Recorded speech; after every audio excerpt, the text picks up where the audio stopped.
This conversation is brought to you with the kind compliments of CALL, that is, the Commonwealth of Learning. Gender inequality must be eradicated, and CALL is on a mission to help in its obliteration. It has embarked on a project to help young women and girls become motivated to pursue their fields of interest and build the future generation of leaders by launching the Commonwealth Wise Women Project. This is a mentoring program that links girls from across the Commonwealth with mentors also from across the Commonwealth who are women in leadership roles with a story deserving of emulation.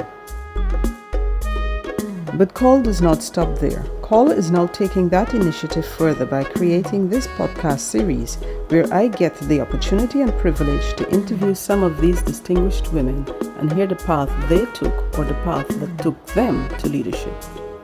COVID-19 has joined a long list of contributors to gender inequality, including globalization, technology, and climate change. But stay with us through this 10-episode series and hear how women have made their way over and around these hurdles. I am Dr. Ann Wallace, a higher education management and e-learning specialist, and I will be your host.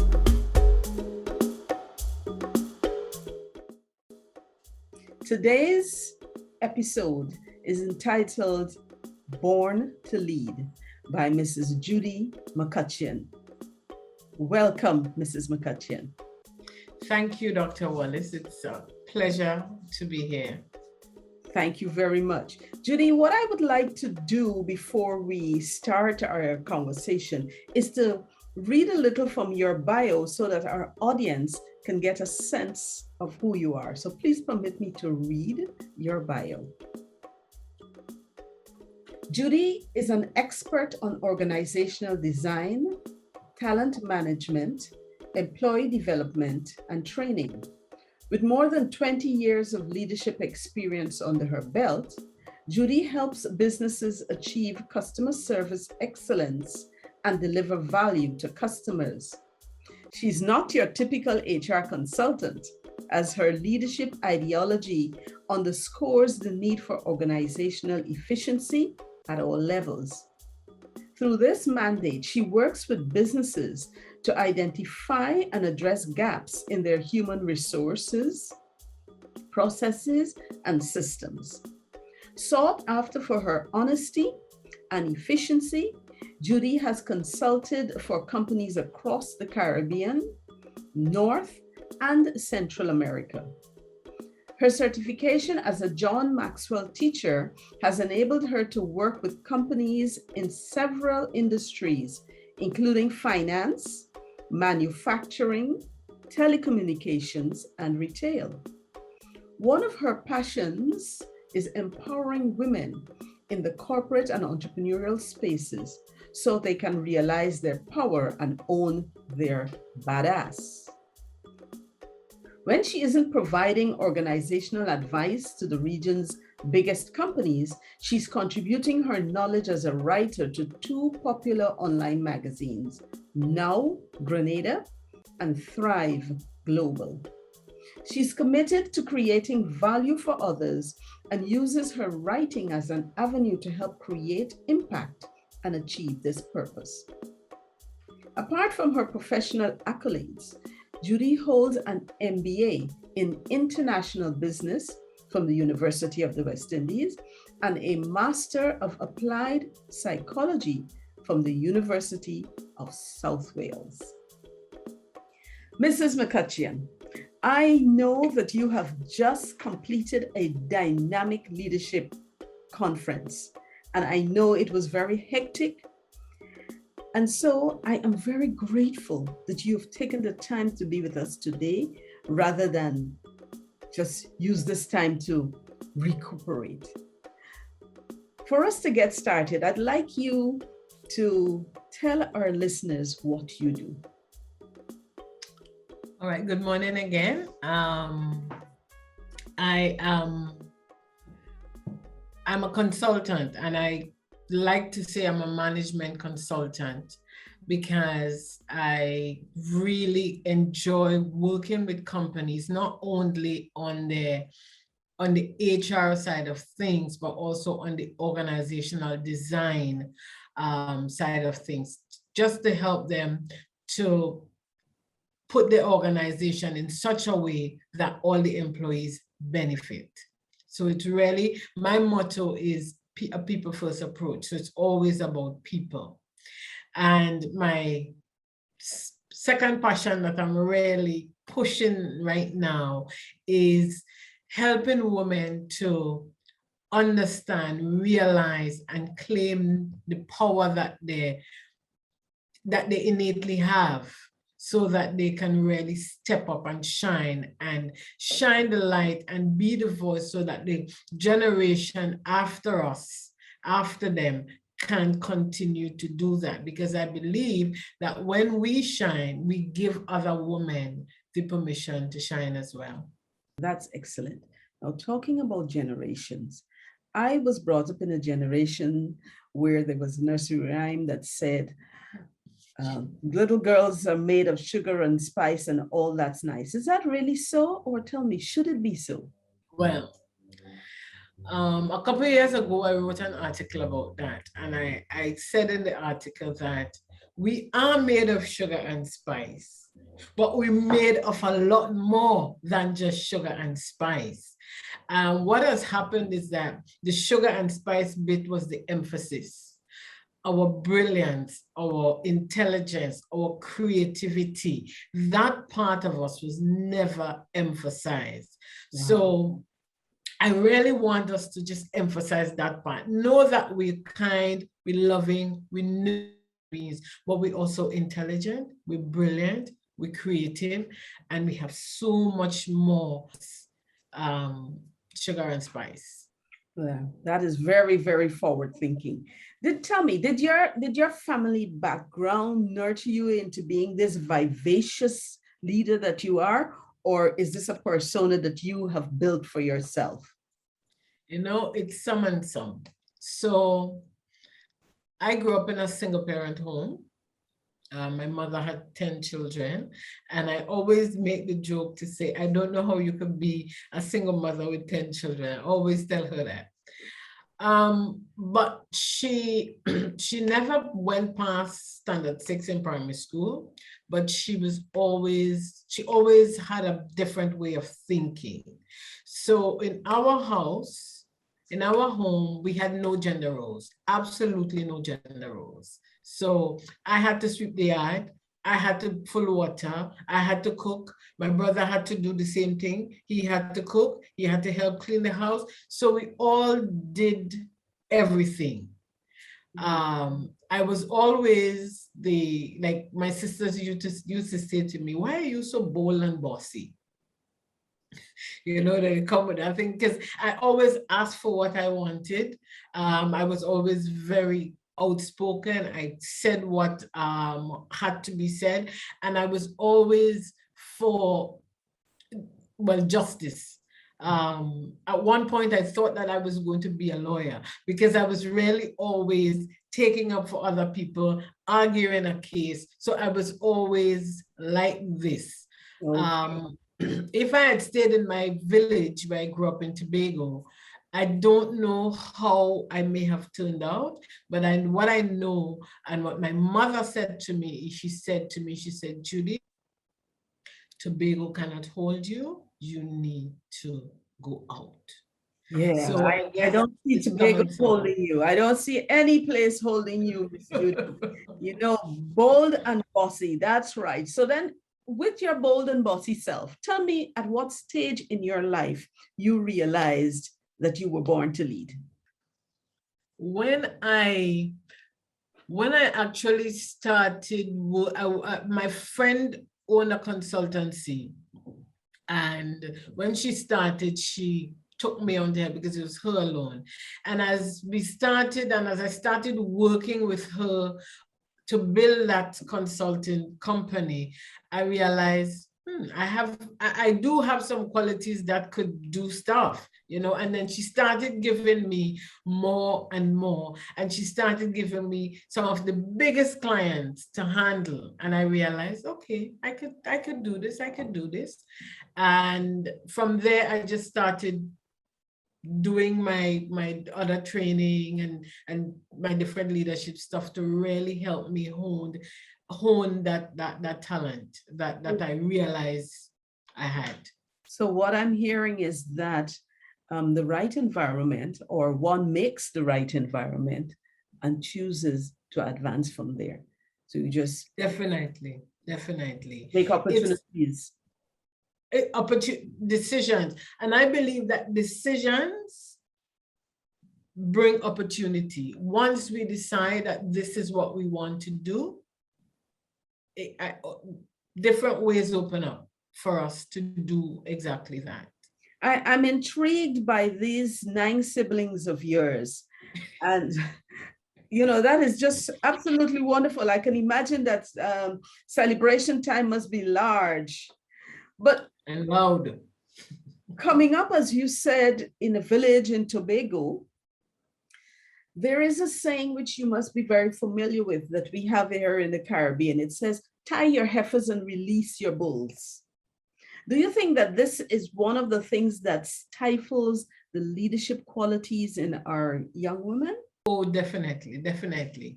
Because it's almost like double standards, where we have one standards for boys and one standards for girls. And the standards that we have for girls are not high standards in terms of leadership and academics and all that kind of stuff.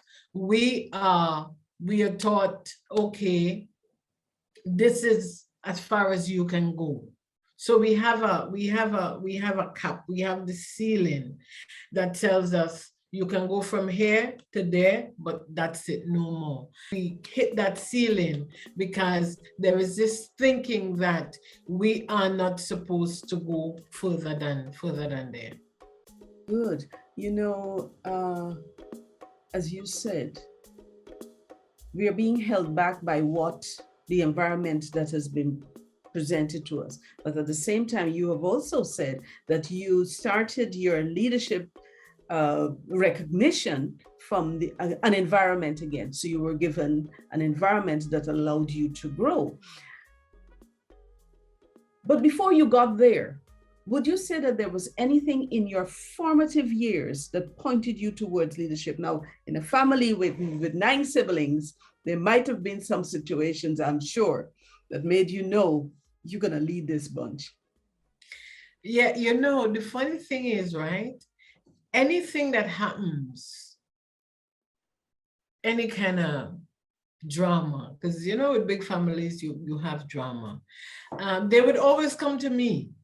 And they would always come to me to talk it out, to settle it, to try and find a solution. Whatever it was, I was always involved in finding a solution to whatever it is. So I guess that too helped to propel me in the direction. So what you're saying to our listeners is, our girls and young women, is that the present circumstances provide the grounding for leadership. So you need to recognize it. Yes, definitely. And use it. And don't be afraid. Don't be afraid, because some people are going to tell you you're aggressive, you're bossy, or whatever. Don't be afraid. Just keep going. Just keep going. And as you say, some people are going to tell you all sorts of things. And then I think sometimes that parents unwittingly contribute to a negative self-image for their girls. What would you say are the definite no-nos for parents to say to their young daughters? I'm going to come back to that sugar and spice bit, because we want, as parents, we really want to tell our young girls things that are empowering, that are encouraging, that really lifts them up. So we can't say to our girls things like, well, you can't go into that profession. So if you have a girl who, I don't know, she wants to be a rocket scientist, let her be the rocket scientist. let her be that.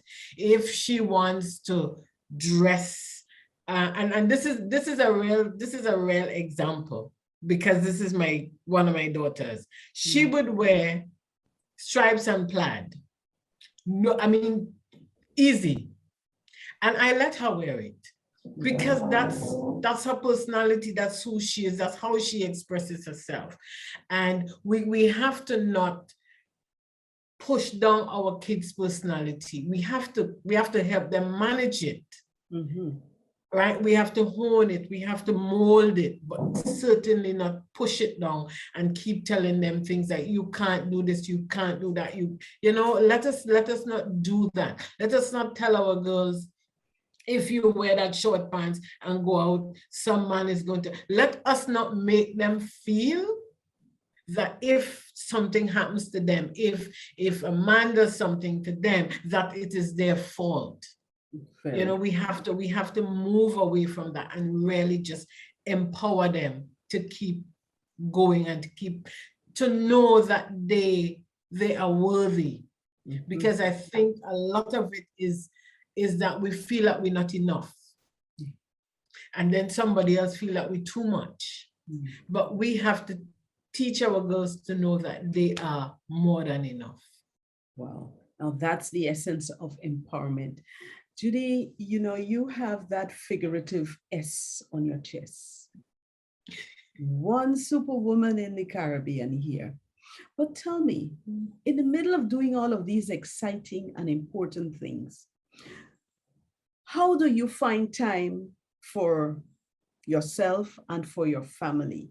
Now, I know that after your last conference, you designated one day as the do nothing day, but do you really have a do nothing day? You know, because we are socialized to think that if we do nothing, we're lazy, it becomes difficult. At least it was very difficult for me to turn off.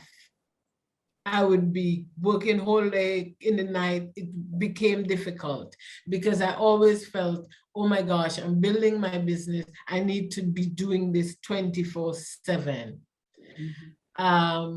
Until recently, when I joined a coaching program, and you know, the coach, her biggest thing is do your work, yes, but make sure that you bring pleasure into what you do. Make sure that it's pleasurable. Make sure that you find some time during the day, even if it is to have the nice cup of coffee that you like, even if it's just to stop and breathe. So I have started doing that.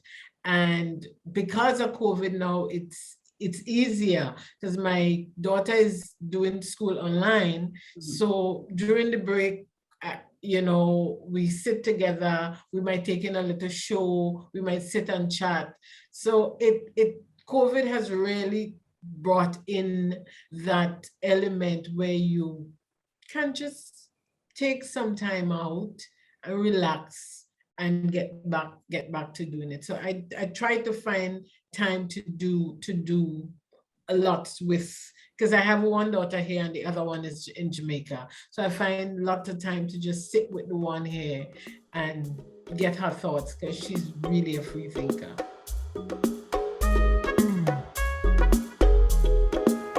The Pathway to Female Leadership is brought to you with a kind compliments of the Commonwealth Wise Woman Project. Before we went to break, you were telling us about how you create this space for yourself and for your family. And I realized that one daughter is close by and one is not so close. So clearly you have to carve out time to do this.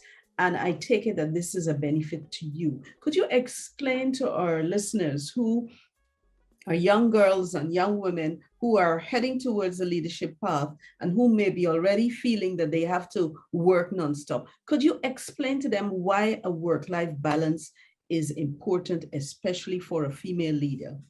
So I like to say it's a blend, because we there's no longer leave your problems here or leave your problems there, because you are that one person. You take you wherever you go. You also want to show up wherever you show up as the best version of who you are. So taking care of you, your mental health, your physical health, taking care of that is really a big part of being a leader. Because if you are going to lead the way, you have to show the way. And to show the way, you can't tell me as your employee, take the time off, rest, relax, when you're not doing it. So to lead the way, you have to show the way. So take the time for you. I mean, even if it is 5 minutes to just decompress and go again, so that you show up really as the best version of who you can be every single time. And you can only do that if you're able to step back so that you can step forward. And talking about stepping, you step in what is predominantly a man's world, a leadership position in a very vibrant environment. Some say that women leaders have to act like men to be effective. Do you agree? So wholeheartedly disagree with that. But there was one time when I did that,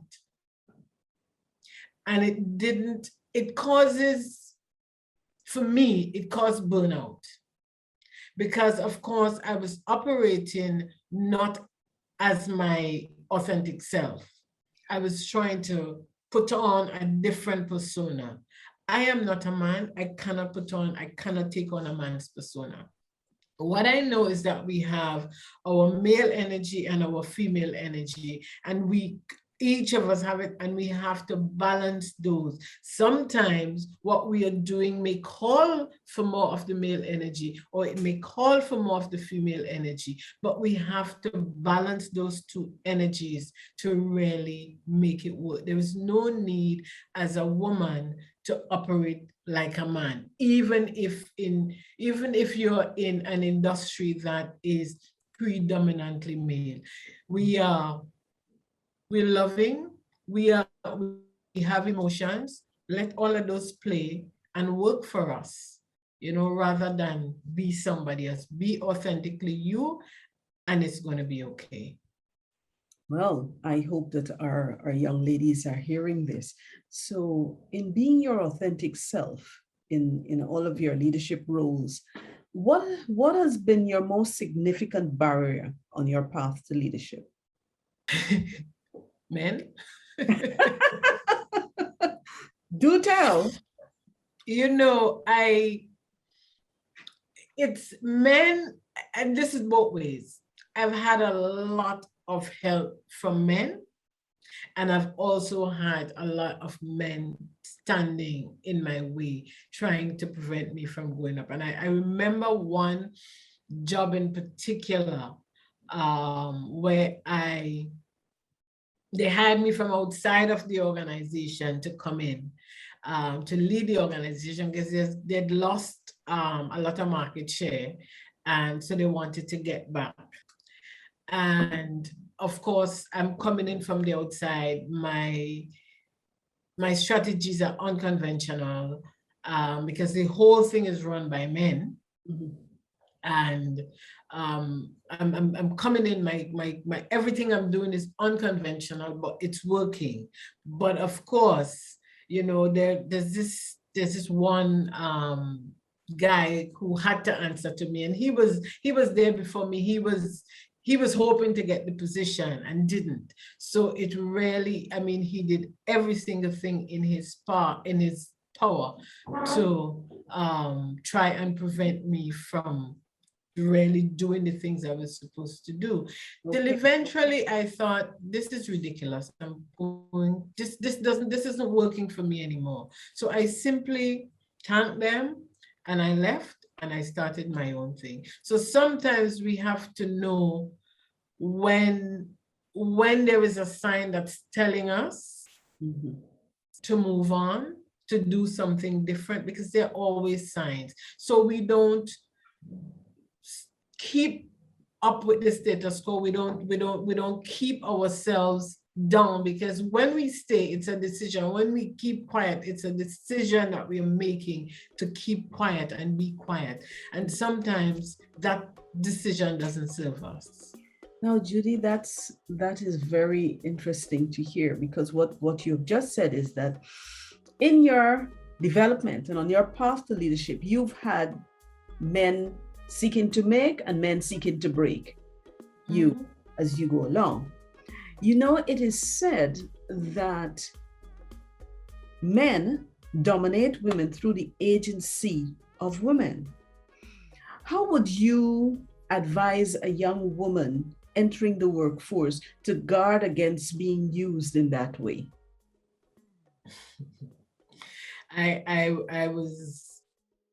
I'm thinking about that, because it really is important that we look out for some of it is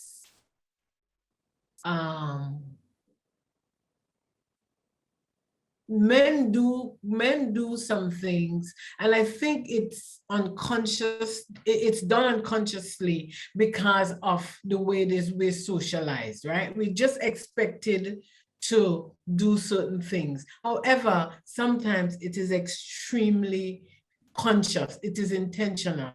So what I would like to ask women to do, to ask young girls as you come into the workforce, as you move up into your leadership position, be wary, be careful, be cautious of being asked to do things that prevents another woman from moving forward.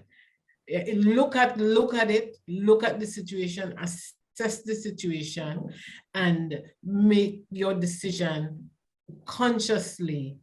You know, look at it and think, why am I being asked to do this? Yes. Ask the questions so that you can make your decisions intelligently rather than just following along blindly, because a lot of times we are the ones who keep ourselves back, keep each other back, I should say. Yes. Now, gender, ethnicity, religion, age. In your opinion, which one of these isms affects young women the most? Why? Well, all of them, and I'll just kind of break it down a little bit, right? Well, gender, we know, right? We've always been looked at as the weaker sex, right? We're female, so we can't do this, we can't do that, we can't. Religion plays a significant role in the domination of women. It plays a really, really significant role. And I think that when you look at religion is dominated by men, right? And it is my belief that it is some of it is deliberate and some of it is not. It's a misunderstanding of the Bible. I think it's a total misunderstanding. Like I said, some intentional and some not intentional, to keep us in our proverbial place. Yeah. So we use religion as that. Age, you're too young, you're too old. What is that? You know, what is that really? What am I too young for? What am I too old for? Right? So when women say to me now, I am too old for that, I always remind them of women who started really late and have done fabulous things. Those are just barriers that society puts in front of us and we take and run with it. So they all prevents us from moving forward, but it is really a matter of changing our perspective on each of them. Because when somebody tells me something from the Bible, I could counter them with something else. Yes. Yes. So it is about knowing and just kind of changing our perspective so that we can change our beliefs about ourselves and about each other. So it's about knowing yourself, Mm-hmm. knowing yourself and what you can bring. You know, sometimes we hear, in recent times, I think we hear that with all this attention that's being paid to developing these women, soon they'll have nobody to marry. Should that be a concern? No. What people misunderstand is that when we talk about developing the female, it doesn't mean that the boys are at a disadvantage. It doesn't mean that. It means that for so long that we have been held down, we have been kept down. We want that perception of us to change. So it's not saying that boys are not good. No, it's not about that. It is about saying we are equal, and that is how we want to be seen. We want to be seen as equals. So the boy isn't more important than the girl, and the girl isn't more important than the boy. We are all equal, and that's all we're asking. We're asking the world for, to see us as equals. So what you're saying is that, in your opinion, in this new world order, so to speak, that we are trying to achieve, where boys are not being or not to be disparaged because attention is being paid on girls and women. Definitely. Very good. Very good. Judy, was there a time when you thought you would never achieve your goals? And if so, how did you overcome that? You know, there's an ongoing thing, right? It's an ongoing thing, because it's, you know, sometimes I wake up and I'm thinking like, oh my God, am I ever gonna look back and reflect, I have come this far. A lot of it is mindset. Like I do mindset work every single day, because if you don't do your mindset work, the thoughts come in and they take over. We don't become aware of them, and so they can take over. It's almost like weeds in a garden. If you don't tend to the garden, the weeds are going to overgrow and take over. So it's the same thing. So I do mindset work every single day. Every single day, I have to remind myself, every day of my life, I have to remind myself of who I am. Yeah. And I do that. I do mirror work. You know, I just stand in front of the mirror and tell myself the most beautiful things ever. So I do mirror work, and I do journaling. Journaling is my go-to tool, where I journal every single day about my fears, my accomplishments, the things that I want to accomplish every single day. Because when you don't take your fears out of your head and put them on paper, they really mess with you. When you see them on paper, you realize, oh, half of this don't make any sense. Why do I have this fear? Yeah. But then again, fear is a good emotion, because fear prevents us from jumping over a cliff. You know, it prevents us from taking unnecessary risks. So we have to be able to look at the fear and know if this fear makes sense or if it doesn't make sense. And you do that by just really working on your mindset and your belief system every single day. I like that you do the mirror work and you tell yourself these wonderful things in the mirror. This is something that we should all learn to do. And I like that you look back and say, well, hey, the reason I have come this far is because I've pushed myself. So in thinking about that, there's a saying that we used to hear, we've come a long way, baby. What did you think of that in reference to females? Oh my God, we've come a long way, baby. That 1960 thing. Well, if you look at it in the context from 1930 to 1960, at that time, yes, you could have seen. But I think that where we are now, yes, we made some headway, but I just believe that we should have been way further along than we are right now. And, I was looking at the Global Gender Report 2020 that said at the rate that we're progressing right now, it's going to take another 150 years. That is several girls' lifetime. And we don't have that time. We don't have that time. So we now have to accelerate that rate of change. So we in ourselves, we have to come together as a collective. We really have to be on the same side to help to accelerate this change so that my daughters, their daughters, don't have to be marching for gender equality and equal pay and all that kind of stuff. We really do need to accelerate that rate of change. There is a there was an outstanding US Congresswoman, Shirley Chisholm. She's now deceased, sadly. She's reported to have said that tremendous amounts of talent are lost to our society because that talent wears a skirt. Does the way women dress enhance or diminish their authority? Mm-hmm. You see how hot it is here? Mm-hmm. It is hot. It is hot. Why am I in a suit? Why am I in a jacket and a thing? Why? Why? Mm-hmm. First of all, I need to dress to be comfortable, and I need to dress for the environment. Yes.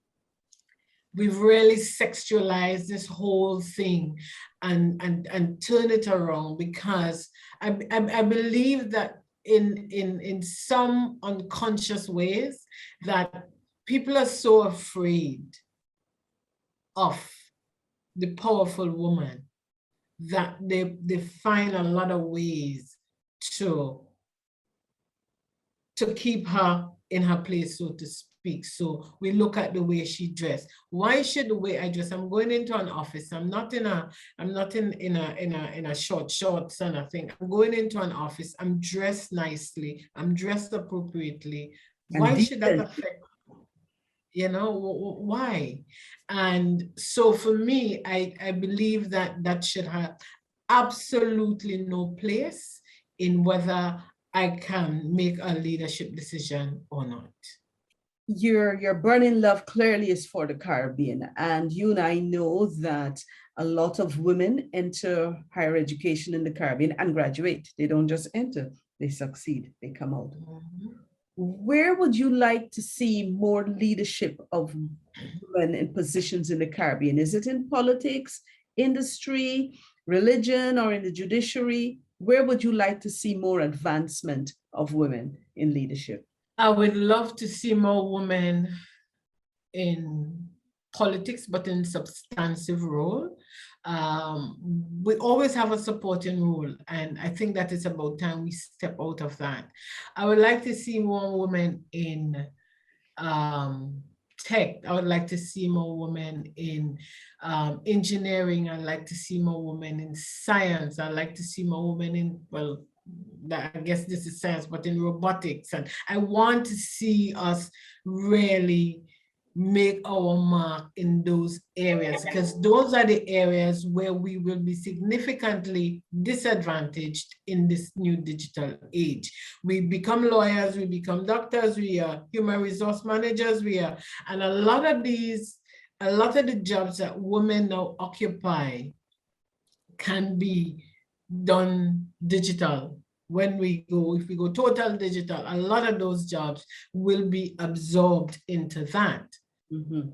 But the jobs that would really need people and those are the areas that we're going into. So we really need to go into STEM. We really need to get into there and get into there big, because that is the new next big thing. And we have males going into it. And if we don't, then we're going to continue with that dominance. So we need to get into that area. And parents, we need to stop telling our kids, go and be a doctor, go and be a lawyer. If the child wants to be a mathematician, then let her go. If she wants to study robotics, let her go. If she wants to do digital, whatever, let her go in that direction. Judy McCutcheon, you are such a visionary. What would you say if you walked down the street and you saw your 15-year-old self now? What would you tell her? I would tell her, don't waste so much time to get in the game, to do it afraid. And that's the biggest thing. We get afraid and we don't do it afraid. Jump and grow your wings on the way down. It is going to be just okay. Oh my goodness. Jump and grow your wings on the way down so that you can fly. Wow. What's next for Judy? Two things. One, I really want to keep raising the bar on the Disruptive Leadership Conference. So looking at doing it differently so that every year it gets more and more impactful. And I've started my coaching. And so I want to really push that to really help us as women really own our power, recognize the power that we innately have and own it and step out and know that you owning your power doesn't take away from the next person owning theirs. Great. That's excellent. And that is a clear description of your journal. That's out. What do we call it again? Own Your Badass. Thank you very much, Mrs. McCutcheon. Thank you very much, Dr. Wallace. This has really been a pleasure. Thank you. It's certainly been my pleasure. We have been talking with Mrs. Judy McCutcheon, CEO of Go Blue Inc. from the Spice Isle of Grenada, a leader in the Commonwealth, a vivacious, energetic, dynamic leader. I thank you, Mrs. McCutcheon. Thank you.